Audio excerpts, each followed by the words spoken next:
People are economically illiterate. And the average person should know what an index fund is. For sure. They should absolutely know about that. They should know what like tax advantaged accounts are, 401k, Roth IRA. Forget that. They should know what the stock market does. They don't even know what the stock market does. They think of the stock market as a roulette wheel. That's what they think of the stock market as. If you ask most Americans, how do you make money on the stock market? The answer is, I put money in a couple of companies that I think are going to do well, and then I at some point I sell it, and if I get lucky, then I make it big. Well, the stuff that got publicized was like, Wall Street Bets and GameStop and AMC and stuff like that. That was the stuff that was all getting attention. And Dogecoin and stuff like that, which I guess if that's being discussed. Everybody wants to be Warren Buffett without applying any of Warren Buffett's actual investment methods. Right? If you want to be Warren Buffett, read Benjamin Graham. Right? You actually have to be slow and steady, and you have to find places where the market has not quite caught up with your knowledge of a company. And then you have to stick with that investment for a very long time. And then you have to diversify your investments so that investment doesn't kill you. Right? You have to have a margin of safety, as Benjamin Graham suggested. Right? Those are actual investment principles, but nobody wants to do that. The way they think of it is, I know a dude, and that dude bought Apple when Apple was at like $1. And now that dude is so rich. So if I buy a $1 stock, probably one day I'll be super rich. And then they're all pissed off when it doesn't work out that way. Or they'll look at a stockbroker and they'll be like, what is that guy even? What is the stock market even for? How are people making money off stocks? That's not, I'm working with my hands here making a chair. I can see why I'm making money. I don't see why that dude who is like figuring out which companies to invest in is, what is a venture? I mean, Tim Walz, the current vice presidential candidate on the Democratic side, does not own real estate, does not own stock, and admitted he has no idea what venture capitalists do. That's the guy who's running for vice president of the United States. That's insanity. That's insanity. My next point.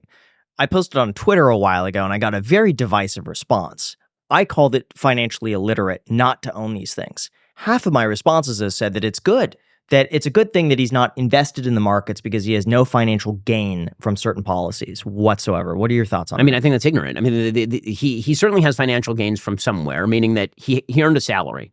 Okay, if you earn only a salary and you never invest, you're going to have a shallow view of how the market works because you are, especially if you work as Tim Walz did for a public sector union because you're a teacher. If you're that, then you have basically a salary that's been pre-negotiated with the state. It is guaranteed to you every week. Okay, and so where do you think money comes from? You think money comes from the state because that's who's paying you every week.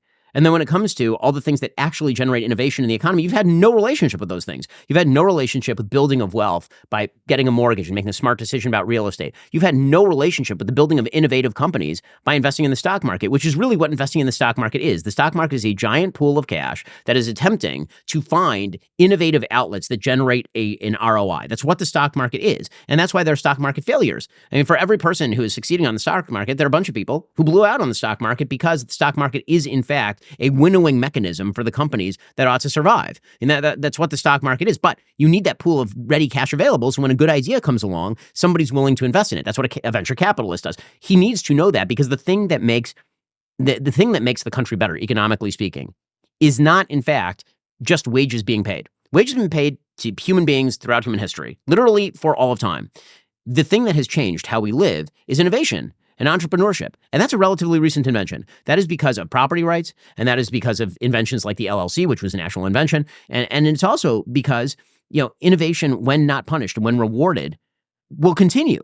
And people want to create. And a point that I've been making when I'm speaking to college students recently is, you look at the world around us, and you sort of don't even understand how amazing the world in which we live is. Every material that is in your cell phone was present on planet Earth 8,000 years ago. All of it. Every single bit of it. Right? Why didn't they have cell phones? Right? Because nothing has changed. Your suggestion is basically when people say things like, well, I don't live better than my parents do. The hell you don't. The hell you don't. Look at the technology in your life. You have more tech in your pocket than NASA had when they put a dude on the moon. Like that's crazy. Of course your life is better than your parents. Like, would you trade places with your parents in their tiny house with a unit air conditioner, with a fridge that barely worked? And with a TV the size of a microwave, like just the tech in your life is better. Okay, so that's innovation. I don't know if that equates to quality of life or happiness, because my understanding was that happiness was higher back then, in part because we were a lot simpler. Well, I don't think that's because we were simpler. I think that's because there was more social fabric. I mean, what the happiness studies tend to show, and this is what Arthur Brooks writes about a lot, happiness tends to come from social connectedness. It tends to come from a feeling that you have a role to play in society. So when I say that your life is better, I mean, economically speaking, it's better.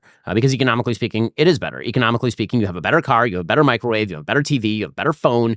when people talk about the housing crisis and the housing shortage, the reality is the average single-family home, you're comparing very often apples to oranges. The size of a single-family home right now is like 40% bigger than it was back in the 1950s. I mean, if you look at houses that people were building in the 1950s, they're like the size of this room that we're in. And tiny, tiny. Like the kind of house that I grew up in. And I grew up in like a 1,400 square foot house, 1,200. I think it's actually an 11 or 1,200 square foot house in Burbank, California, with 3 sisters, 1 bedroom for us, 1 for my parents, 1 bathroom, and that's kind of like a normal sized house. It wasn't like we were growing up impoverished. Like the quality of life economically is, in terms of happiness.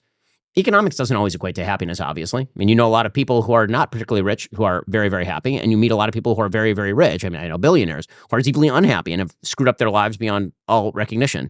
And in fact, every time there's a study of which countries are happiest, it's fascinating to see which countries consider themselves really, really happy. The one that always sort of sticks out like a sore thumb is not the Nordic countries, where, again, there's kind of high levels of homogeneity and a good level of income in Norway thanks to their giant gas deposits. But the one that sticks out like a sore thumb is Israel, where they're constantly under attack and rank in the top 10 in happiness every single time. It's like, that's crazy. I mean, if you've ever been to Israel, you see rockets. I mean, literally, like my parents are there right now, and any moment they may have to hear an alarm and then go into a safe room. Mm-hmm. People in Israel are happy because they have a sense of purpose, and that sense of purpose tends to come from social fabric. It tends to come from the connections and roles that you play in your life.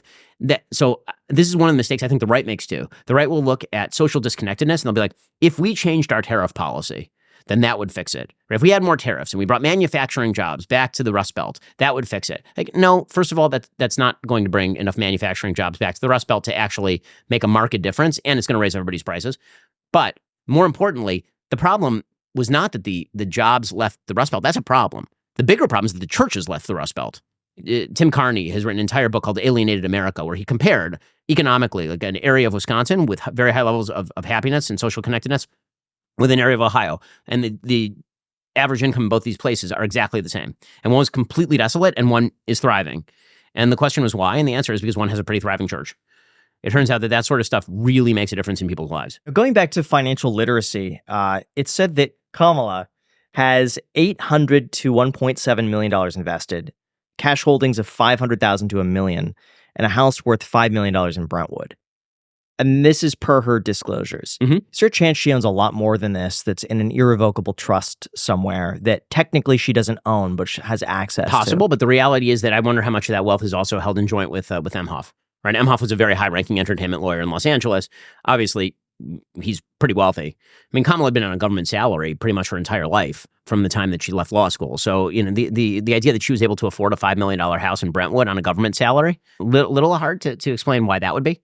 But Emhoff had some independent wealth of his own. He was a partner at a major law firm, so